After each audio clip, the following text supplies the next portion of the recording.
ফাঁসির মঞ্চে ঝুলব, তারপরে কোনের বিরুদ্ধে যাব না। রাজি আছেন কারা কারা? দু হাত আল্লাহর উঠায় দেখাও।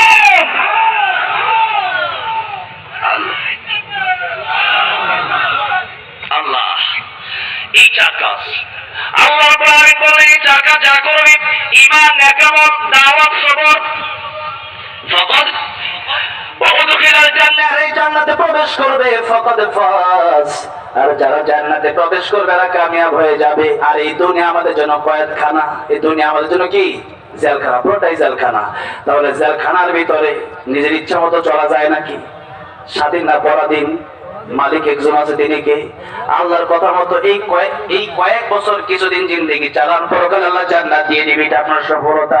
আর যদি আল্লাহর আদেশে কয়েক বছর না চালাতে পারেন, 60-70 বছর জিন্দেগি, এটা আখিরাতের তুলনায় 1 মিনিট, 1.5 মিনিট, 2 মিনিটের জিন্দেগি। আর আখিরাতের জীবন শুরু হবে যেই জীবনের শেষ নাই, ওই জীবনের আমল আমাদের করার দরকার আছে না নাই? আমরা তো দুনিয়াটা বেশি করি, দুনিয়ার জন্য 24 ঘন্টা দিয়ে আখিরাতের জন্য 1 ঘন্টাও দিতে পারি না। এই জন্য কমপক্ষে 5 ওয়াক্ত নামাজ পড়বো, সত্য কথা বলবো, হালাল খাবো, নবী আদর্শে চলবো। রাজি আছেন না নাই?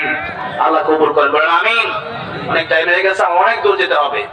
আল্লাহ কবুল মঞ্জুর করেন। এরপরে অন্য ওলামায়ে কেরাম থাকে, তাদেরকে আলোচনা দেন। আপনারা যারা পারেন ধৈর্যের সাথে আলোচনাগুলো শুনবেন। আমার জন্য দোয়া করবেন। আমি প্রচন্ড অসুস্থতার ভেতরে থেকে, না এগুলো আমাকে দিবেন কেন? আমি তো বললাম না এগুলো টাইম আছে নাকি? ওই ঠাকুরগাঁও আমি যাবো, সেই মাহফিলে তো আমি না গেলে এটাই মতো হবে যে রফিকুল আমাদের না আসে নাই, এরকম হয়েছে। আমি তো হুট করে আসতে আর কি। আমার জন্য দোয়া করবেন। আমি প্রচন্ড অসুস্থতার ভিতরেও এই প্রোগ্রামগুলোতে এসেছি, দোয়া চাই। আবার দেখা হবে ইনশাআল্লাহ।